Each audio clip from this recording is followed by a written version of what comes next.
गांव की लड़की और उसका आत्मविश्वास। नमस्कार दोस्तों, स्वागत है आपका भक्ति कहानियां चैनल पर। आपको ये कहानी बिल्कुल अपने जैसी महसूस होगी। ये कहानी है नीलाक्षी की। एक छोटे से गांव में अपने माँ बाप के साथ खुशी से रहती थी। श्रीपुर नाम का एक छोटा सा कस्बा था। यहाँ लोग एक तो खेती ना होने से रोते थे और गर्मी में पानी के लिए। नीलाक्षी अपने माँ बाप की इकलौती संतान थी। पैसा नहीं था पर उसको बहुत प्यार से पाला था। नीलाक्षी को घर में सब नीला कहते थे। उसका ये नाम उसकी आंखों की वजह से पड़ा। उसकी आंखें आसमान की तरह नीली थीं। लोग कहते थे कि इसके लिए कोई राजकुमार ही ढूंढना होगा शादी के लिए। इतनी वो सुंदर थी। नीला के पिता का नाम अशोक था और माँ का नाम रत्ना। मजदूरी के काम के साथ वो गांव में मुर्गियां बेचा करता था। जो भी उससे मिलता उसी में वो गुजर बसर करता।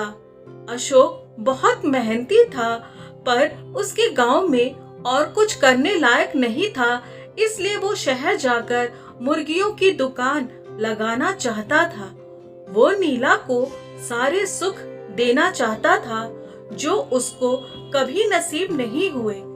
एक साल बहुत अकाल पड़ा। घर को चलाने के लिए अशोक के ऊपर कर्जा हो गया। उसको चुकाने के लिए उसको अपना घर बेचना पड़ा। अब उसके पास गांव में कुछ नहीं बचा था। वो कहते हैं ना, मरता क्या ना करता। उसके पास कोई चारा नहीं था शहर जाने के सिवा। कुछ मजदूरी का पैसा जोड़ रखा था अशोक ने नीला के लिए। उसी को दांव पे लगा के शहर की तरफ चल दिया अपनी बीवी और नीला के साथ। नीला उस समय कुछ 8-9 साल की होगी। उसको पिता की हालत समझ थी। अपने पिता को बेबस और लाचार देख माँ से लिपट कर रोती।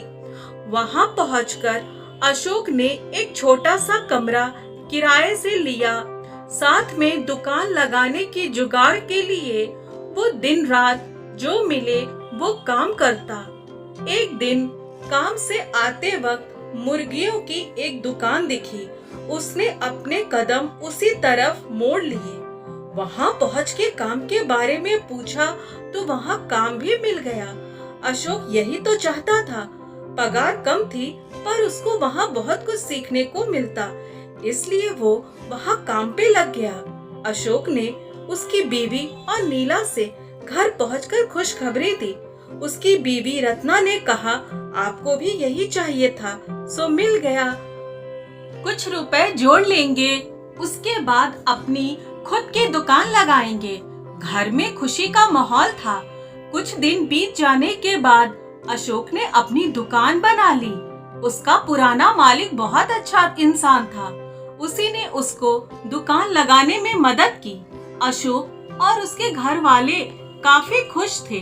नीला भी अब शहर के स्कूल में दाखिला ले चुकी थी। नीला स्कूल खत्म होने के बाद अपने पिता को दुकान में मदद भी करती। वो बहुत से दुकान के काम अब खुद करती, जैसे मुर्गी का वजन करना, पैसा लेना और उसको काटने में भी कभी मदद भी करती। अशोक को ये पसंद नहीं था कि नीला ये सब काम करे। वो उसको घर जाने को कहता पर नीला अपने पिता को मदद करने से नहीं चूकती। अब तक तो सब कुछ अच्छा चल रहा था। एक दिन अचानक अशोक को दुकान में चक्कर आ गया। बाजू वाले दौड़ के पहुँचे और उसको अस्पताल में भर्ती कराया। नीला की माँ और नीला पता चलते ही दौड़ते हुए अस्पताल पहुँचे। डॉक्टर बोले, इसको पैरालिसिस हो गया है। इसके हाथ और पैर काम नहीं कर रहे हैं।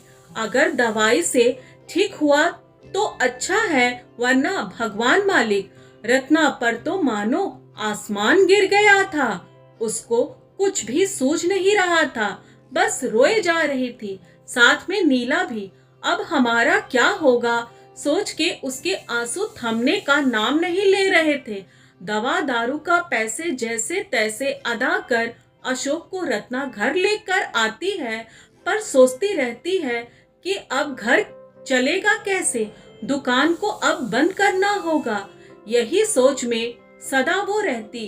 एक दिन सुबह नीला उसकी माँ रत्ना के पास आती है और कहती है, माँ, क्या मैं अपने पुराने मालिक के यहाँ दुकान पे काम करने जाऊं?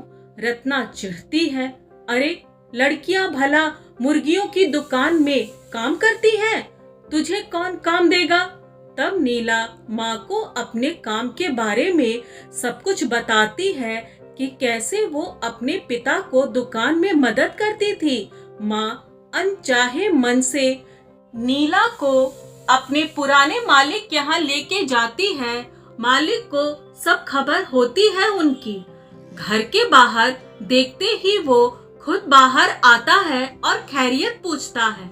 रत्ना कहती है, मालिक, ये नीला आपके यहाँ दुकान में काम करना चाहती है, आपका बड़ा उपकार होगा अगर आप इसको और मुझे भी कुछ काम दिला दो तो। मालिक बोला, नीला बेटा इधर आओ तो, मुझे तुम्हारे बारे में सब पता है, तुम्हें काम की क्या जरूरत, तुम तो खुद अपने पिताजी की दुकान चला सकती हो, यही मौका है बेटा अपने घर को संभालने का।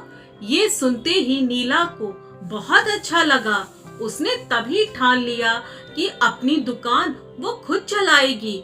रत्ना, मालिक आपकी बात सही है, आखिर एक लड़की मुर्गी कैसे काटेगी? आखिर वो दिन आ गया। आज नीला को दुकान जाना था। अपने पिताजी की साइकिल लेके वो खुद मालिक के दुकान पहुंची। अपनी साइकिल की दोनों तरफ मुर्गियों को लटकाया और वो अपने दुकान की तरफ चल पड़ी। आते जाते सब लोग देख रहे थे। कोई हंस रहा था, पर नीला को उससे कोई लेना देना नहीं था। उसको अपने घर की परेशानी, अपने पिता की तबीयत दिख रही थी। वो दुकान पहुंची, सब तैयारी करके वो लोगों का इंतजार करने लगी। लोग आते तो थे, पर लड़की मुर्गी कैसे काटेगी सोचकर चले जाते थे। नीला को दूर से देख के कुछ लोग बातें कर रहे थे। कुछ देर बाद मालिक वहाँ पहुँच गए। नीला बेटा कैसा चल रहा है? नीला रोने लगी। मालिक समझ गए लड़की होने के कारण लोग मुड़ नहीं रहे हैं। अचानक आदमी को दुकान में देख के सब लोग आने लगे। एक ऑर्डर आया।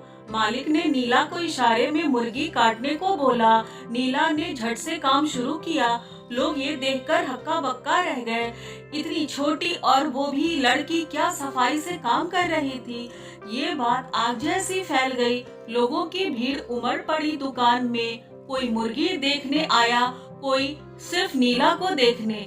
मालिक और नीला दोनों बहुत खुश थे। शाम होते होते सारी मुर्गियां बिक गईं।